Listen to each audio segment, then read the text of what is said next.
Capítulo 27. De cómo salieron con su intención el cura y el barbero, con otras cosas dignas de que se cuenten en esta grande historia.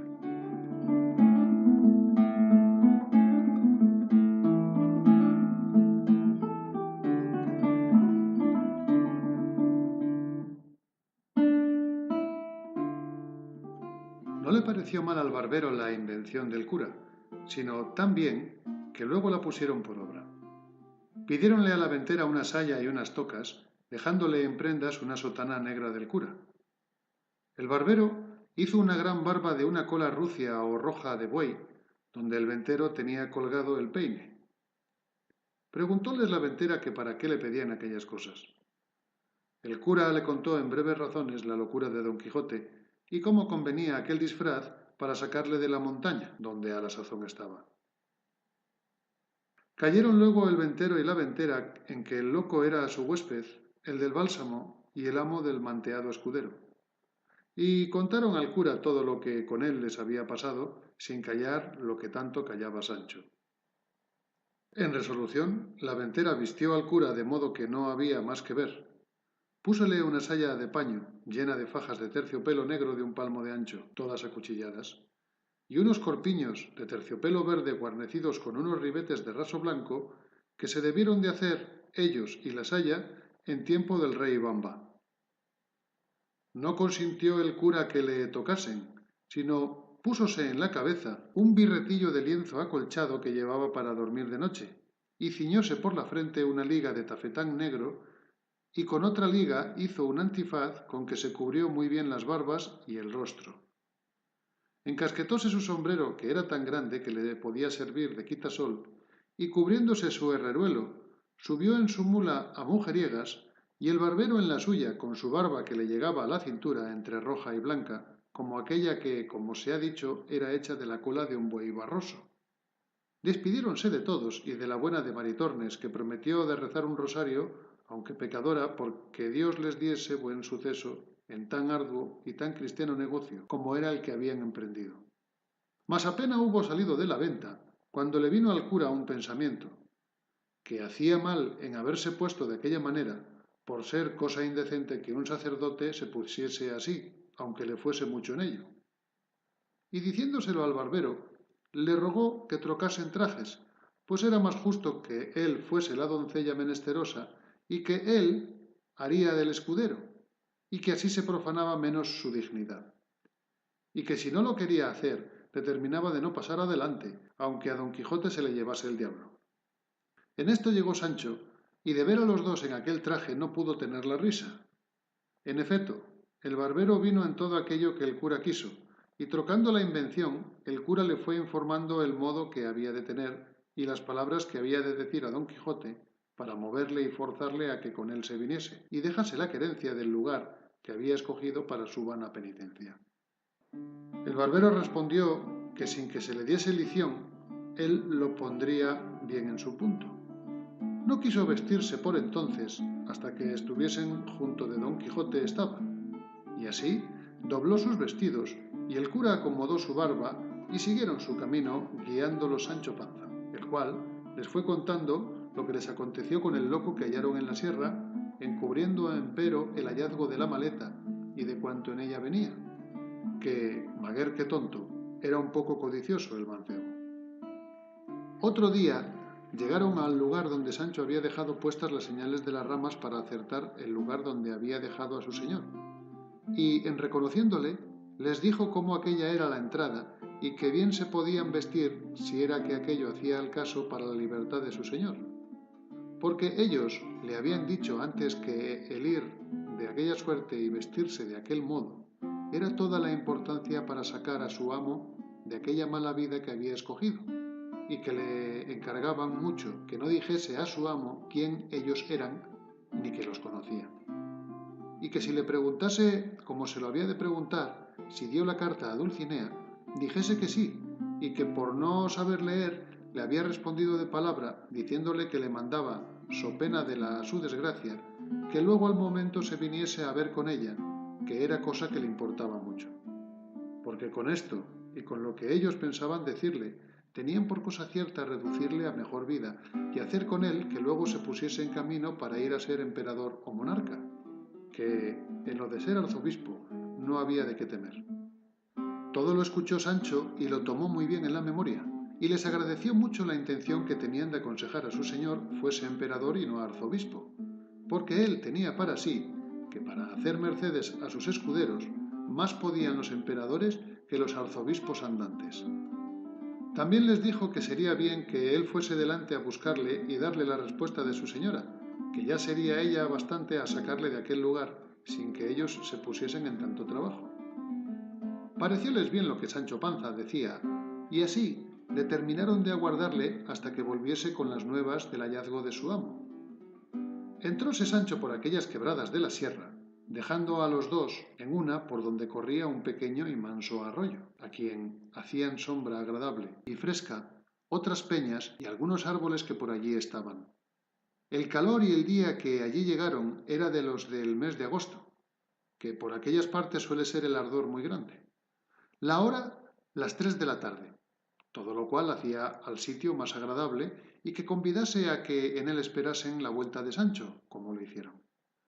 Estando pues los dos allí, sosegados y a la sombra, llegó a sus oídos una voz que sin acompañarla son de algún otro instrumento, dulce y regaladamente sonaba, de que no poco se admiraron, por parecerles que aquel no era lugar donde pudiese haber quien tan bien cantase. Porque aunque suele decirse que por las selvas y campos se hallan pastores de voces extremadas, más son encarecimientos de poetas que de verdades. Y más cuando advirtieron que lo que oían cantar eran versos no de rústicos ganaderos, sino de discretos cortesanos. Y confirmó esta verdad haber sido los versos que oyeron estos. ¿Quién menoscaba mis bienes? Desdenes. ¿Y quién aumenta mis duelos? Los celos. ¿Y quién prueba mi paciencia? Ausencia.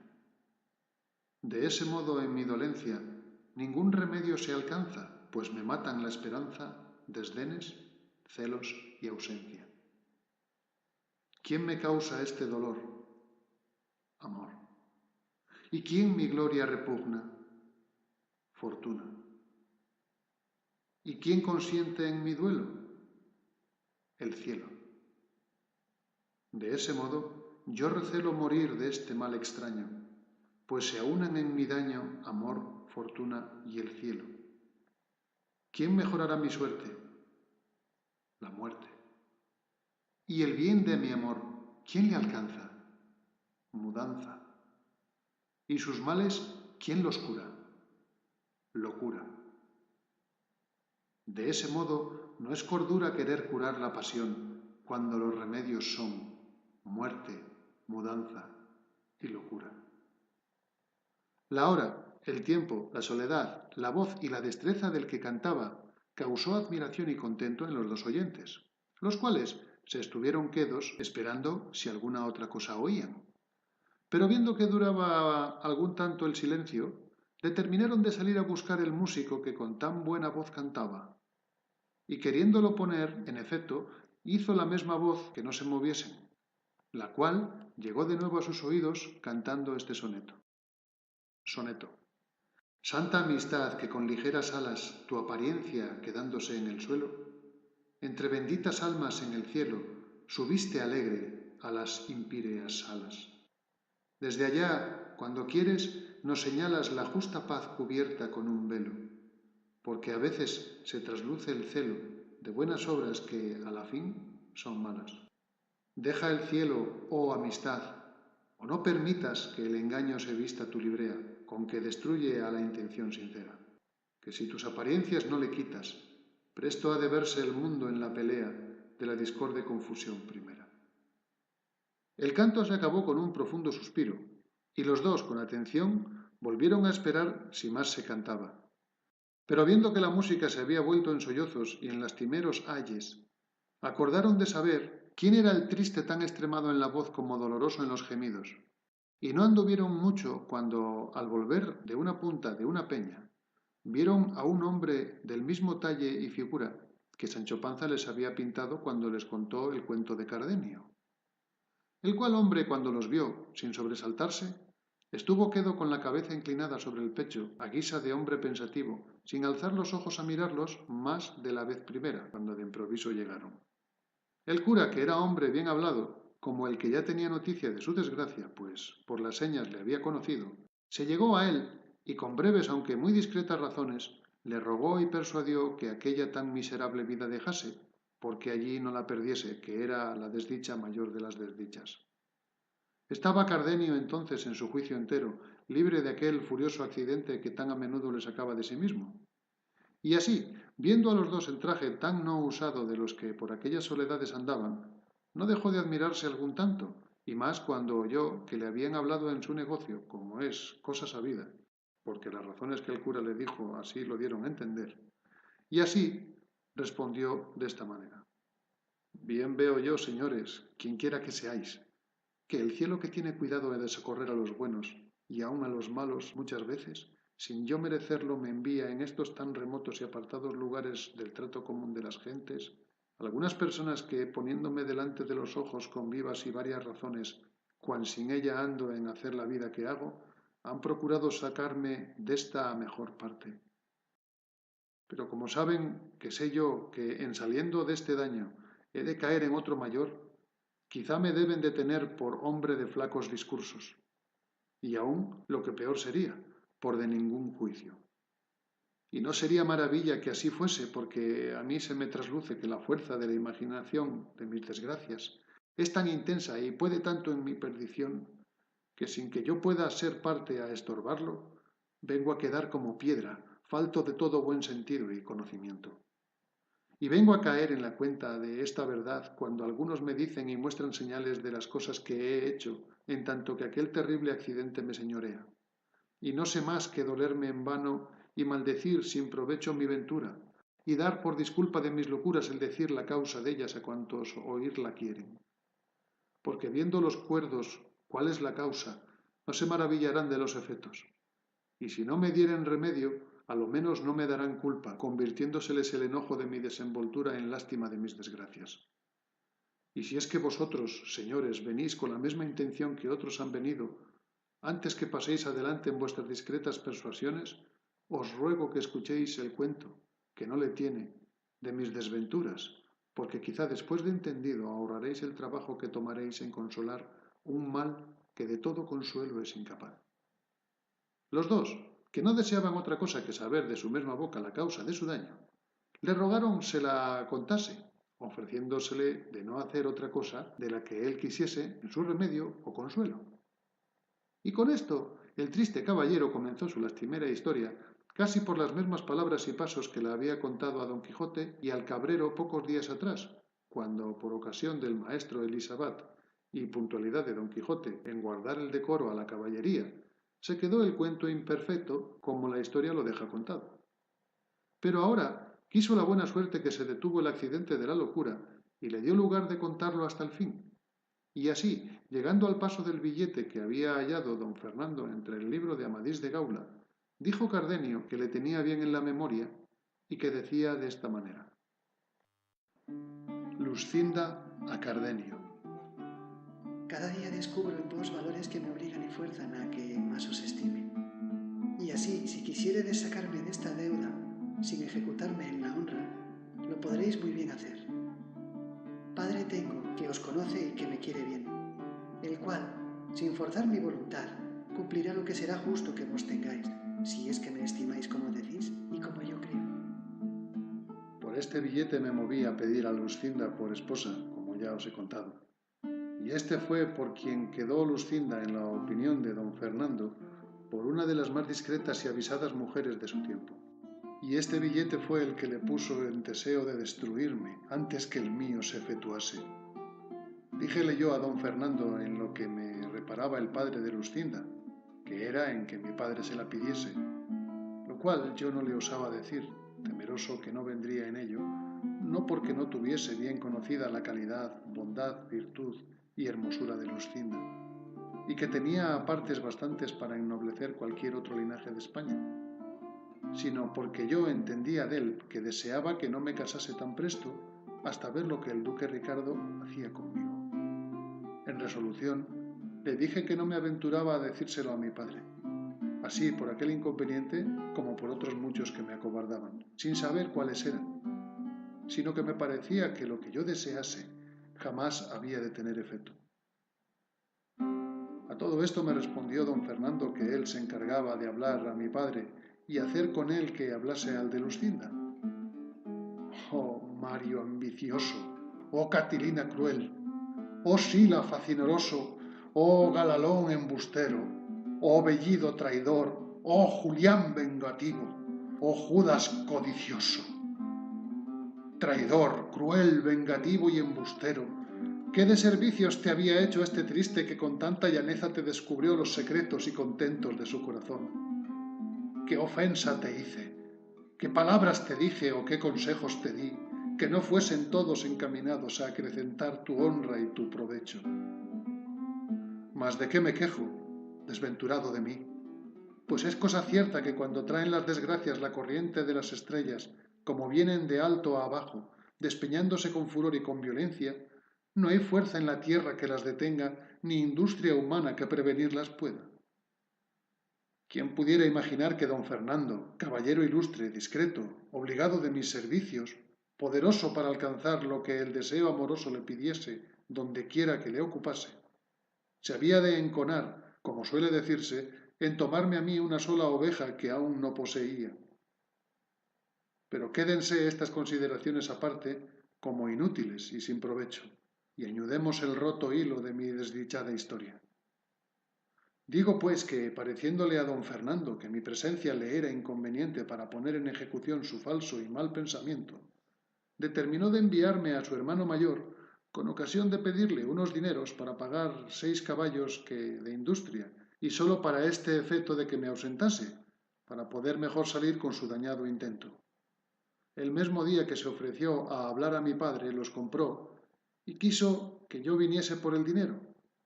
¿Pude yo prevenir esta traición? ¿Pude por ventura caer en imaginarla? No, por cierto. Antes con grandísimo gusto me ofrecía partir luego, contento de la buena compra hecha. Aquella noche hablé con Luscinda y le dije lo que con don Fernando quedaba concertado, y que tuviese firme esperanza de que tendrían efecto nuestros buenos y justos deseos. Ella me dijo tan segura como yo de la traición de don Fernando, que procurase volver presto, porque creía que no tardaría más la conclusión de nuestras voluntades que tardase mi padre de hablar al suyo. No sé qué se me fue, que en acabando de decirme esto se le llenaron los ojos de lágrimas y un nudo se le atravesó en la garganta, que no le dejaba hablar palabra de otras muchas que me pareció que procuraba decirme. Quedé admirado de este nuevo accidente, hasta allí jamás en ella visto, porque siempre nos hablábamos las veces que la buena fortuna y mi diligencia lo concedía, con todo regocijo y contento, sin mezclar en nuestras pláticas lágrimas, suspiros, celos, sospechas o temores. Todo era engrandecer yo mi ventura por habérmela dado el cielo por señora. Exageraba su belleza, admirábame de su valor y entendimiento. Volvíame ella el recambio, alabando en mí lo que como a enamorada le parecía digno de alabanza. Con esto nos contábamos 100.000 niñerías y acaecimientos de nuestros vecinos y conocidos, y a lo que más se extendía mi desenvoltura era a tomarle, casi por fuerza, una de sus bellas y blancas manos, y llegarla a mi boca, según daba lugar la estrecheza de una baja reja que nos dividía. Pero la noche que precedió al triste día de mi partida, ella lloró, gimió y suspiró, y se fue, y me dejó lleno de confusión y sobresalto, espantado de haber visto tan nuevas y tan tristes muestras de dolor y sentimiento en Luscinda. Pero por no destruir mis esperanzas, todo lo atribuí a la fuerza del amor que me tenía y al dolor que suele causar la ausencia en los que bien se quieren. En fin, yo me partí triste y pensativo, llena el alma de imaginaciones y sospechas, sin saber lo que sospechaba ni imaginaba.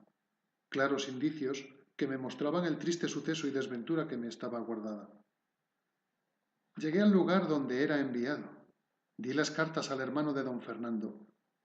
Fui bien recibido, pero no bien despachado, porque me mandó aguardar, bien a mi disgusto, 8 días, y en parte donde el duque su padre no me viese, porque su hermano le escribía que le enviase cierto dinero sin su sabiduría. Y todo fue invención del falso don Fernando, pues no le faltaban a su hermano dineros para despacharme luego. Orden y mandato fue este que me puso en condición de no obedecerle, por parecerme imposible sustentar tantos días la vida en la ausencia de Luscinda, y más habiéndola dejado con la tristeza que os he contado.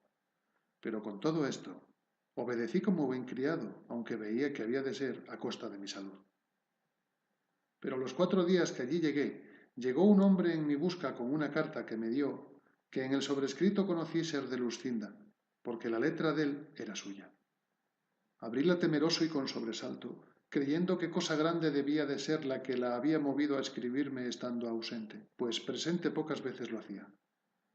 Preguntéle al hombre antes de leerla quién se la había dado y el tiempo que había tardado en el camino. Díjome que acaso pasando por una calle de la ciudad a la hora de mediodía, una señora muy hermosa le llamó desde una ventana, los ojos llenos de lágrimas, y que con mucha priesa le dijo: Hermano, si sois cristiano como parecéis, por amor de Dios os ruego que encaminéis luego esta carta al lugar y a la persona que dice el sobrescrito, que todo es bien conocido, y en ello haréis un gran servicio a nuestro Señor. Y para que no os falte comodidad de poderlo hacer, tomad lo que va en este pañuelo. Y diciendo esto me arrojó por la ventana un pañuelo donde venían atados 100 reales y esta sortija de oro que aquí traigo, con esa carta que os he dado.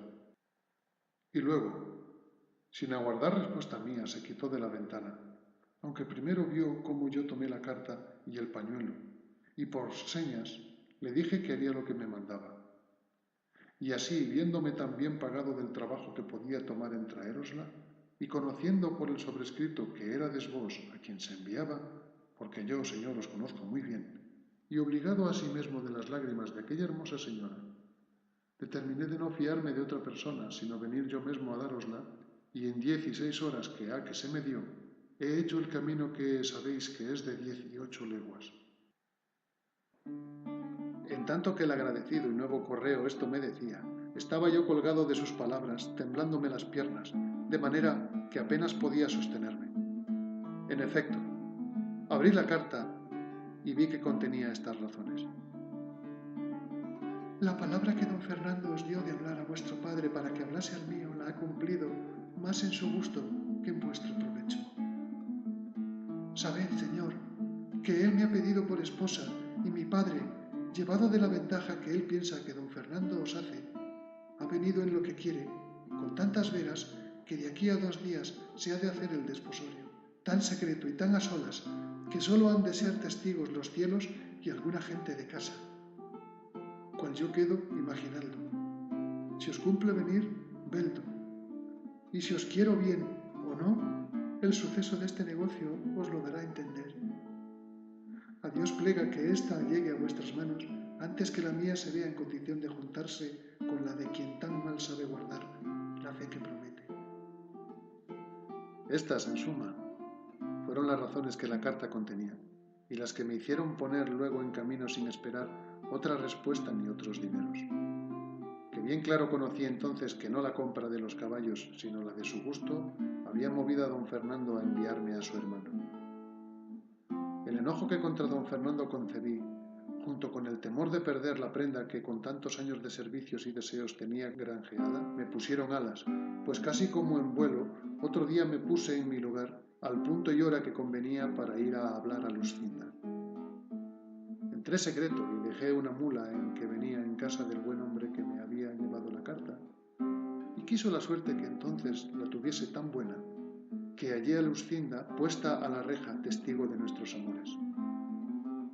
Conocióme Luscinda luego y conocíla yo, mas no como debía ella conocerme y yo conocerla.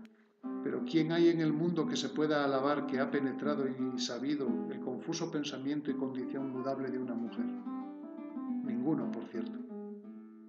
Digo, pues, que así como Luscinda me vio, me dijo: Cardenio, de boda estoy vestida.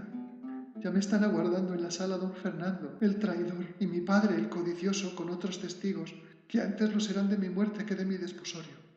No te turbes, amigo, sino procura hallarte presente en este sacrificio, el cual, si no pudiese ser estorbado de mis razones, una daga llevo escondida que podrá estorbar más determinadas fuerzas, dando fin a mi vida y principio a que conozcas la voluntad que te he tenido y tengo.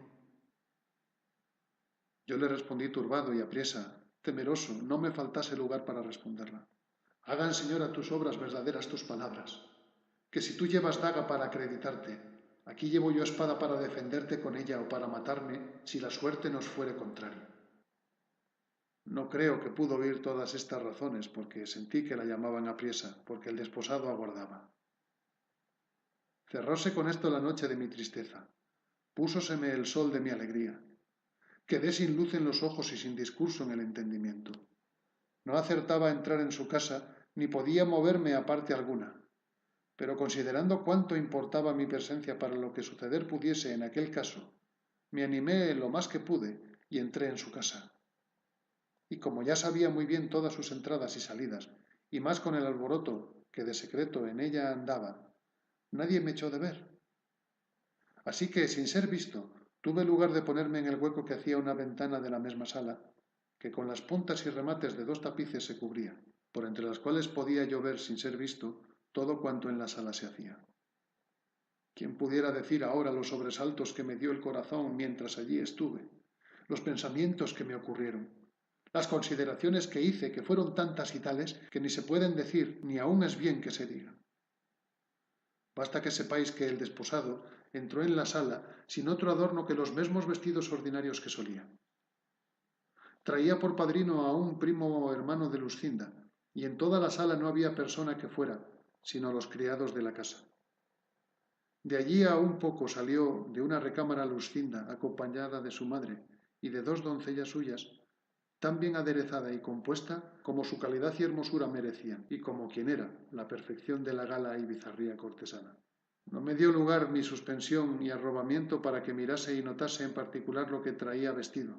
Solo pude advertir a los colores, que eran encarnado y blanco, y en las vislumbres que las piedras y joyas del tocado y de todo el vestido hacían, a todo lo cual se aventajaba la belleza singular de sus hermosos y rubios cabellos, tales que, en competencia de las preciosas piedras y de las luces de 4 hachas que en la sala estaban, la suya con más resplandor a los ojos ofrecían. Oh, memoria enemiga mortal de mi descanso, ¿de qué sirve representarme ahora la incomparable belleza de aquella adorada enemiga mía? ¿No será mejor, cruel memoria, que me acuerdes y representes lo que entonces hizo para que, movido de tan manifiesto agravio, procure, ya que no la venganza, a lo menos perder la vida? No os canséis, señores, de oír estas digresiones que hago, que no es mi pena de aquellas que puedan ni deban contarse sucintamente y de paso, pues cada circunstancia suya me parece a mí que es digna de un largo discurso. A todo esto, respondió el cura que no sólo no se cansaban en oírle, sino que les daba mucho gusto las menudencias que contaba, por ser tales que merecían no pasarse en silencio y la misma atención que lo principal del cuento. Oigo, pues, prosiguió Cardenio, que estando todos en la sala, entró el cura de la parroquia y tomando a los 2 por la mano para hacer lo que en tal acto se requiere al decir: ¿Queréis, señora Luscinda, al señor don Fernando que está presente por vuestro legítimo esposo, como lo manda la Santa Madre Iglesia?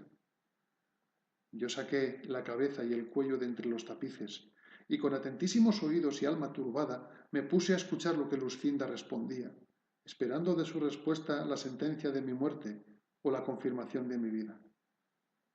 Oh, ¿quién se atreviera a salir entonces, diciendo a voces: «Ah, Luscinda, Luscinda, mira lo que haces, considera lo que me debes, mira que eres mía y que no puedes ser de otro.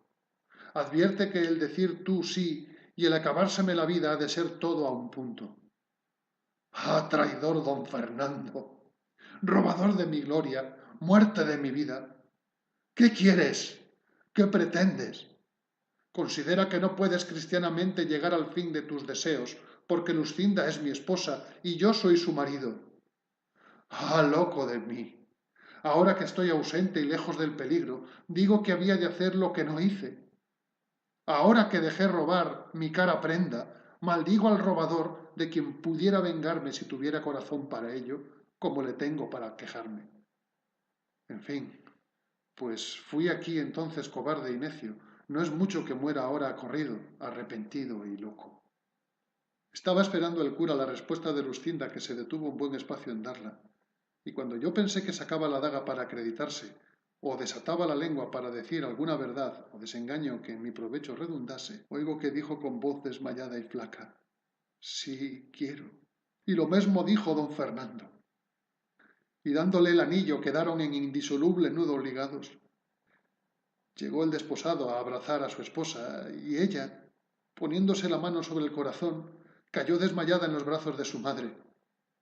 Resta ahora decir cuál quedé yo viendo en el sí que había oído burladas mis esperanzas, falsas las palabras y promesas de Luscinda, imposibilitado de cobrar en algún tiempo el bien que en aquel instante había perdido.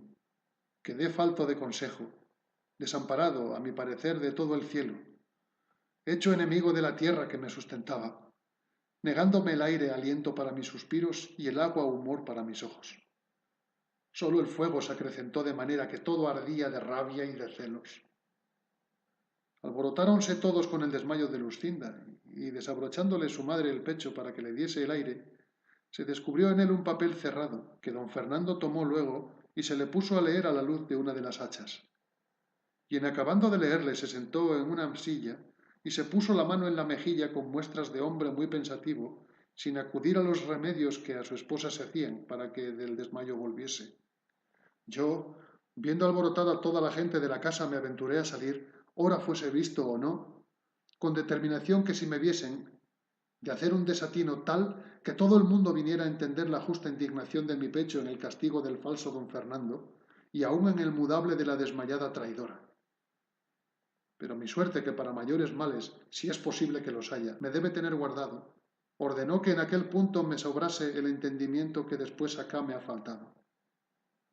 Y así, sin querer tomar venganza de mis mayores enemigos, que por estar tan sin pensamiento mío fuera fácil tomarla, quise tomarla de mi mano y ejecutar en mí la pena que ellos merecían, y aún quizá con más rigor del que con ellos se usara, si entonces les diera muerte, pues la que se recibe repentina presto acaba la pena, mas la que se dilata con tormentos siempre mata sin acabar la vida. En fin, yo salí de aquella casa y vine a la de aquel donde había dejado la mula. Hice que me la ensillase. Sin despedirme de él, subí en ella y salí de la ciudad sin osar, como otro Lot, volver el rostro a Miralla. Y cuando me vi en el campo solo, y que la oscuridad de la noche me encubrió, y su silencio convidaba a quejarme, sin respeto o con miedo de ser escuchado ni conocido, solté la voz y desaté la lengua en tantas maldiciones de Luscinda y de don Fernando, como si con ellas satisficiera el agravio que me habían hecho. Dile títulos de cruel, de ingrata, de falsa y desagradecida, pero sobre todos de codiciosa, pues la riqueza de mi enemigo le había cerrado los ojos de la voluntad para quitármela a mí y entregarla a aquel con quien más liberal y franca la fortuna se había mostrado. Y en mitad de la fuga de estas maldiciones y vituperios la desculpaba, diciendo que no era mucho que una doncella recogida en casa de sus padres, hecha y acostumbrada siempre a obedecerlos, hubiese querido condescender con su gusto, pues le daban por esposo a un caballero tan principal, tan rico y tan gentil hombre, que a no querer recebirle se podía pensar o que no tenía juicio o que en otra parte tenía la voluntad, cosa que redundaba tan en perjuicio de su buena opinión y fama. Luego volvía diciendo que, puesto que ella dijera que yo era su esposo, vieran ellos que no había hecho en escogerme tan mala elección que no la disculparan, pues antes de ofrecérseles don Fernando, no pudieran ellos mesmos acertar a desear, si con razón midiesen su deseo, otro mejor que yo para esposo de su hija, y que bien pudiera ella, antes de ponerse en el trance forzoso y último de dar la mano, decir que ya yo le había dado la mía, que yo viniera y concediera con todo cuanto ella acertara a fingir en este caso. En fin, me resolví en que poco amor, poco juicio, mucha ambición y deseos de grandezas hicieron que se olvidase de las palabras con que me había engañado, entretenido y sustentado en mis firmes esperanzas y honestos deseos. Con estas voces y con esta inquietud caminé lo que quedaba de aquella noche, y di al amanecer en una entrada de estas sierras, por las cuales caminé otros 3 días, sin senda ni camino alguno, hasta que vine a parar a unos prados que no sé a qué mano de estas montañas caen, y allí pregunté a unos ganaderos que hacia dónde era lo más áspero de estas sierras. Dijéronme que hacia esta parte. Luego me encaminé a ella con intención de acabar aquí la vida, y en entrando por estas asperezas, del cansancio y de la hambre, se cayó mi mula muerta, o lo que yo más creo, por desechar de sí tan inútil carga como en sí llevaba. Yo quedé a pie, rendido de la naturaleza, traspasado de hambre, sin tener ni pensar buscar quién me socorriese. De aquella manera estuve no sé cuánto tiempo tendido en el suelo, al cabo del cual me levanté sin hambre y hallé junto a mí a unos cabreros que sin duda debieron ser los que mi necesidad remediaron, porque ellos me dijeron de la manera que me habían hallado, y cómo estaba diciendo tantos disparates y desatinos que daba indicios claros de haber perdido el juicio. Y yo he sentido en mí después acá que no todas veces le tengo cabal, sino tan desmedrado y flaco que hago mil locuras rascándome los vestidos, dando voces por estas soledades, maldiciendo mi ventura y repitiendo en vano el nombre amado de mi enemiga, sin tener otro discurso ni intento entonces que procurar acabar la vida voceando. Y cuando en mí vuelvo, me hallo tan cansado y molido que apenas puedo moverme. Mi más común habitación es el hueco de un alcornoque capaz de cubrir este miserable cuerpo. Los vaqueros y cabreros que andan por estas montañas, movidos de caridad, me sustentan, poniéndome el manjar por los caminos y por las peñas por donde entienden que acaso podré pasar y hallarlo. Y así, aunque entonces me falte el juicio, la necesidad natural me da a conocer el mantenimiento y despierta en mí el deseo de apetecerlo y la voluntad de tomarlo. Otras veces me dicen ellos, cuando me encuentran con juicio, que yo salgo a los caminos y que se lo quito por fuerza, aunque me lo den de grado, a los pastores que vienen con ello del lugar a las majadas. De esta manera paso mi miserable y extrema vida hasta que el cielo sea servido de conducirla a su último fin o de ponerle en mi memoria para que no me acuerde de la hermosura y de la traición de Luscinda y del agravio de don Fernando, que si esto él hace sin quitarme la vida, yo volveré a mejor discurso mis pensamientos, donde no hay sino rogarle que absolutamente tenga misericordia de mi alma, que yo no siento en mí valor ni fuerzas para sacar el cuerpo de esta estrecheza en que por mi gusto he querido ponerle. Esta es, oh señores, la amarga historia de mi desgracia. Decidme si es tal que pueda celebrarse con menos sentimientos que los que en mí habéis visto, y no os canséis en persuadirme ni aconsejarme lo que la razón os dijere que puede ser bueno para mi remedio, porque ha de aprovechar conmigo lo que aprovecha la medicina recetada del famoso médico al enfermo que recibir no la quiere. Yo no quiero salud sin Luscinda, y pues ella gustó de ser ajena, siendo o debiendo ser mía, guste yo de ser de la desventura, pudiendo haber sido de la buena dicha. Ella quiso con su mudanza hacer estable mi perdición. Yo querré con procurar perderme, hacer contenta su voluntad. Y será ejemplo a los porvenir de que a mí solo faltó lo que a todos los desdichados sobra, a los cuales suele ser consuelo la imposibilidad de tenerle, y en mí es causa de mayores sentimientos y males, porque aún pienso que no se han de acabar con la muerte. Aquí dio fin Cardenio a su larga plática, y tan desdichada como amorosa historia. Y al tiempo que el cura se prevenía para decirle algunas razones de consuelo, le suspendió una voz que llegó a sus oídos, que en lastimados acentos oyeron que decía lo que se dirá en la cuarta parte de esta narración, que en este punto dio fin a la tercera el sabio y atentado historiador Cide Hamete Benengeli.